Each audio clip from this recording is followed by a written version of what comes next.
안녕하세요. 마음의 정리도 할 겸 천천히 적어보겠습니다. 여동생이라 해도 피 한 방울 안 섞인 남이지만 이야기는 지금으로부터 5년 전부터 시작됩니다. 당시 저는 24살이었고 여동생은 18살이었습니다. 저는 회사에 취업 후 자취하기 시작했을 때 요리는 당연히 할 줄 모르고 밥하는 것도 귀찮아서 매일 퇴근하면 집 근처 술집에 식사 겸 한잔 하러 갔었는데 그때 그 술집에서 아르바이트 하던 게 제 동생입니다. 뭐 그래도 이때는 동생 관계가 아니었습니다. 이 술집에서의 만남은 제 인생을 크게 바꾸는 만남이었습니다. 주 4일은 밥 먹으러 다니니까 점장님도 기억할 수 있었고 저도 반대로 대충 어떤 아르바이트생이 있는지도 기억하고 있었습니다. 특히 여동생은 주 6일에 아르바이트를 했기 때문에 인상적이었습니다. 그래서 평소처럼 자리를 잡고 한잔 마시면서 밥을 먹고 있었는데 그날이 토요일인데다 평소보다 더 붐볐습니다. 20여 개 있는 테이블도 제 옆자리만 비어있을 정도였습니다. 사람이 너무 많아서 혼자 테이블 차지하고 있는 게 눈치가 보여 후딱 마저 먹고 나가려고 생각하고 있었는데 느닷없이 누군가 말을 걸었습니다. 저기 죄송한데 옆에 좀 앉아도 될까요? 그때는 제 동생도 아니었고 뭐 어쨌든 피가 안 섞여서 동생은 절대 아니니까 편의상 수지라고 적을게요. 저에게 말을 건 사람은 수지였고 아무래도 아르바이트가 끝난 시간이었던 것 같습니다. 아르바이트 끝나고 식사를 하기 위한 자리가 제 옆밖에 안 비어 있었던 거죠. 저는 앉아도 된다고 했습니다. 하지만 그와 동시에 복장을 초라하네 눈이 갔습니다. 제 또래의 여자로 보이는데 깨묻은 티셔츠에 촌스러운 청바지 그리고 낡은 컨버스. 주 6일이나 아르바이트 하는데 꼭 살 돈이 없나? 돈을 모으고 있나? 라는 의문이 들어도 머릿속의 생각으로만 끝났지 물어볼 수는 없었습니다. 그날은 결국 대화다운 대화도 나누지 못했지만 왠지 호기심이 생겼습니다. 수지가 자리에서 일어난 후 가게 점장님께 수지에 대해서 무심코 물어봤습니다. 수지씨는 뭔가 학비라도 모으고 있어요? 훌륭하네요. 나이도 젊은데 왜 그렇게 생각해? 아니 올 때마다 항상 아르바이트를 하고 있고 옷도 잘 안 사 입는 것 같아서요. 아니 쟤는 집안 사정이 많이 복잡해. 사정이 많이 딱해. 그래서 안타까워서 아직 고등학생이지만 아르바이트 쓰는 거야. 아 그래요? 고등학생인데 참 대단하네요. 반했어? 반하진 않았지만 왠지 모르게 흥미를 갖게 되었습니다. 그래서 기분 나쁘지 않은 수준으로 가게에서 말을 걸거나 자연스럽게 들리는 이야기들을 듣기를 3개월 정도 계속하던 어느 날 우연히 제가 가게 뒷문을 나온 타이밍에 수지가 가게 뒤에서 고함을 지르는 목소리를 들었습니다. 근처로 가보니 통화 중이었고 들으려고 했던 건 아닌데 고함을 지르는 모습에 무슨 일인지 궁금하여 근처에서 통화하는 것을 엿들었습니다. 들려온 내용은 자세하게 못 알아들었는데 뭔가 돈 때문에 혹신각신하는 것 같았습니다. 어제 30만 원 줬는데 왜? 이런 대화였습니다. 대충 통화가 끝났을 무렵 이번에는 서럽게 우는 소리가 들려왔습니다. 자주 봐서 친하다고 착각한 저는 그 순간 무슨 일인지 몰라도 도와주지 않으면 안 된다는 생각에 용기를 내서 말을 걸었습니다. 밤늦은 시간에 가게 뒤에서 울고 있는 여자에게 양복 입은 직장인이 말에 건네는 건 이상한 모습으로 보이겠지만 그런 건 개의치 않았습니다. 무슨 일 있어요? 수지는 눈물을 너무 많이 흘렸는지 눈을 동그랗게 뜨고 있었습니다. 왜요? 누가 돈 빌려달래요? 아니에요. 남에게 말할 건 아닌 것 같아요. 괜찮아요. 에이 괜찮아요. 남이지만 말해도 돼요. 저한테 말하고 나면 기분이 좀 풀릴 수도 있어요. 수지는 고개를 숙이면서 띄엄띄엄 자신에 대해서 이야기하기 시작했습니다. 아버지는 없으시고 어머니뿐인데 집에 정말 돈이 없는데 어머니는 전혀 일하지 않으시고 수지가 번 돈으로 생활을 하고 계신다는 겁니다. 나라에서 나오는 돈이 있으면 그 돈으로는 사치를 하시고 생활비는 전부 수지가 드리는데도 불구하고 어머니는 돈이 떨어지면 수지한테 전화해서 막말을 하셨다고 합니다.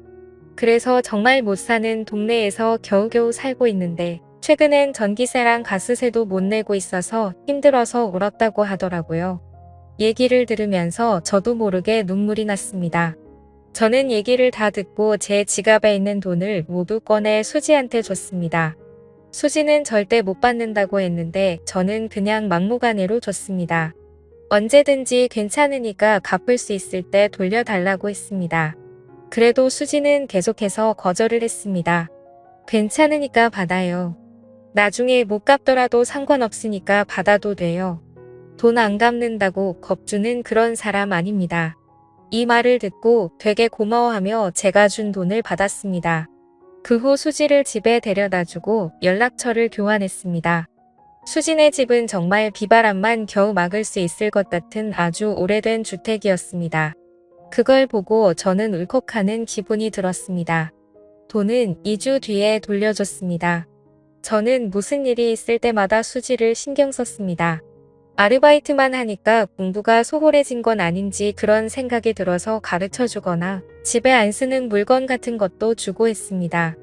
고등학생과 사귀는 사이거나 그런 건 절대 아니었고 친구처럼 꽤 친해져서 제 집에도 자주 들락날락했습니다. 알게 된 지 1년 정도 지난 시점에는 살이 빠져서 안색도 별로 안 좋아 보였던 애가 누가 봐도 건강하게 보일 정도로 살도 붙었습니다. 예전에 저를 만나기 전에는 아침 점심 거르고 하루에 한 끼 먹는 게 전부였다고 했습니다.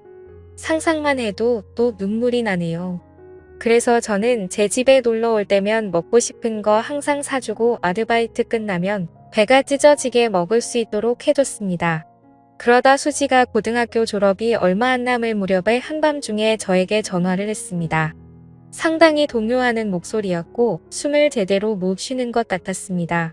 통화로는 대화가 어려웠고 결국 저는 수지의 집으로 향했습니다. 집에 도착하니 수지가 나왔는데 눈물 범벅인 얼굴과 토사물이 얼굴과 옷 여기저기에 묻어 있었습니다. 천천히 진정시키고 무슨 일이냐고 물으니 어머니께서 갑작스레 심장마비로 술집 화장실에서 쓰러졌다는 겁니다. 계속 눈물만 흘리고 어쩔 줄 몰라 하는 수지를 데리고 어머니께서 옮겨진 병원으로 함께 갔습니다. 병원에 도착하자 이미 어머니께서는 안치소 같은 곳에 있었습니다. 같이 술을 마셨던 것 같은 아저씨가 거기에 있었습니다. 화장실에서 멀리 볼 때 심장마비를 일으켰나 봐. 수지는 계속 울었고 저도 어떻게 해야 할지 몰라서 저는 그냥 나왔습니다. 근데 그때나 지금이나 저는 깊이 생각을 안 한다던가 제멋대로인 면이 있는 건 알고 있지만 수지 어머니께서 쓰러지셨다고 했을 때 차라리 이게 잘 된 게 아닐까 생각했습니다. 지금까지 수지를 괴롭혔고 수지도 자유로워질 수 있다고 생각했거든요. 하지만 수지는 효도를 못했다던가 자기가 신경 쓰지 않았기 때문에 죽었다면서 흐느끼어 울었습니다. 확실히 자기를 힘들게 했던 사람이라도 유일한 가족이었기에 어머니를 잃은 수지의 슬픔은 깊었습니다. 그 후 장례식이니 뭐니 하는 것은 어머니의 형제간에 거행하게 된 모양이었습니다.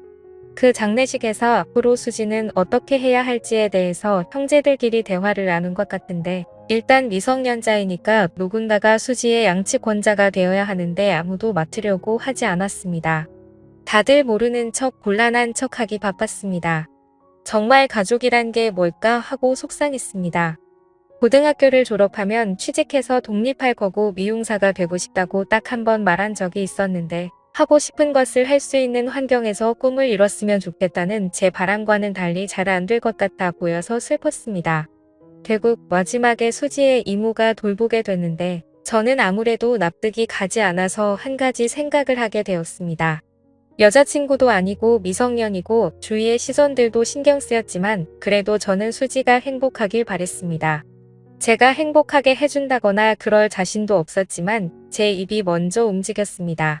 수지야, 우리 집으로 와네. 돈 없지? 그러니까 우리 집에서 살아. 무슨 생각이에요? 그동안 힘들었잖아. 앞으로는 그만 힘들었으면 좋겠어. 그러니까 내 동생으로서 우리 집에 와서 살아. 여동생이요? 그럴 순 없어요. 몇몇 대화를 더 나눴는데 결국 수지가 결정하기까지 일주일 정도 걸렸고 최종적으로 반년 동안만 신세 지는 걸로 해서 제 집에 오기로 했습니다. 일단 친권자가 되신 아주머니께 허락을 받기 위해서 면담을 했더니 아니나 다를까 흔쾌히 승낙을 하셨습니다. 그때의 표정은 짊어지던 짐이 없어진 것 같은 안도의 표정이셨는데 평생 잊지 못할 표정이었습니다. 그리고 저와 수지의 남매 생활은 고등학교 졸업을 기점으로 시작되었습니다.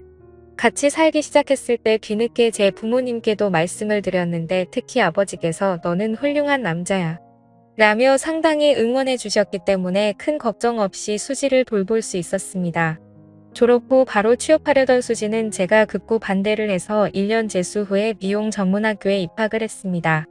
재수하는 1년 동안은 틈틈이 아르바이트도 하면서 집안일도 했습니다. 집안일도 처음에는 형편없었는데 점점 더 능숙해졌고 아르바이트에서 번 돈으로 매달 생활비도 보탠다고 하는 걸 말리다 보니까 반년만 신세진다던 약속이 어느새 학교도 졸업하고 취업도 했습니다. 처음에는 촌스럽게 차를 입었었는데 정말 예쁜 여자가 돼서 학교 졸업식에서 신세진 사람에게 메시지를 전하는 자리에서 다들 부모님이나 선생님을 얘기했는데 수지만 혼자서 탱탱씨 고맙습니다 하면서 메시지를 읽는데 눈물이 핑 돌더라고요. 처음에는 다음 달에 꼭 저에게 신세진 거 갖고 나가서 살 거라는 게 말버릇이었는데 언제부턴가 조금만 더 지내도 될까요? 라는 게 말버릇이 되어 있었습니다. 그런 애매한 관계를 결국 계속해서 지금에 이르렀는데 최근에 수지가 우리의 관계를 확실히 하고 싶다는 말을 했습니다. 저는 20대를 거의 수지에게 바쳤고 여자로서 의식하지 않았다고까지는 말할 수 없지만 우연히 손이라도 스치면 수지는 겁을 먹는 듯 했었고 처음 2년 동안은 돌아가신 어머니한테 원망받는다고 밤이면 밤마다 울고 불고 최근 1년 동안은 화가 치미는 일도 많았습니다. 그래도 언제부터 좋아했는지는 모르겠지만 행복하길 바라는 여자를 평생 행복하게 해주기 위해 프로포즈를 위한 반지를 샀습니다. 그리고 오늘 처음으로 만났던 술집에서 프로포즈를 했습니다. 상대도 어렴풋이 눈치는 채고 했었겠지만 실제로 프로포즈를 하니 펑펑 울면서 숨쉬기도 힘들어해서 대답이 좀처럼 돌아오지 않아 매우 초조했습니다. 너와 함께 끝까지 있어줄래? 지금까지 5년 동안 같이 있었는데 앞으로 10년, 20년 나와 함께 있어줄래? 닭똥 같은 눈물을 펑펑 쏟아내기 시작하는데 아르바이트생들 총출동해서 축하해 주려던 점장도 너무 소란스럽고 대답이 돌아오지 않아 초조함이 극에 다다를 때 진정이 된 수지가 그동안 너무 불안했다고 얘기를 하기 시작했습니다. 지금까지 너무 무서웠어요. 언젠가 헤어져야 하는데 계속 생각은 하는데도 신세는 계속 지고 있으니까 눈치 없이 민폐를 끼치는 건가 싶고 또 저 때문에 청춘을 망치신 것 같았어요. 그러니까 제가 아무리 좋아해도 좋아한다고 말하면 안 된다고 생각을 했어요. 엄마는 힘들게만 살다가 돌아가셨는데 나만 이렇게 행복하게 살면 못된 거라고 생각을 했어요. 눈물 범벅된 얼굴로 흐느끼며 여자로 안 보는 것 같아 괴로웠다는 등의 얘기 끝에 프로포즈를 받아줬습니다. 집으로 돌아오는 길에도 울었는데 집에 도착해서는 너무 늦게 프로포즈했다며 저에게 화도 냈습니다. 돌이켜보면 정말 그날 수지에게 말 걸어서 다행이라고 진심으로 생각합니다. 동시에 그때 제가 말을 걸지 않았다면 어떻게 되었을까 하고 생각하면 괴롭네요. 진심으로 사랑할 수 있는 사람을 만난 것에 하루하루 감사하면서 살겠습니다. 시청해주셔서 감사합니다.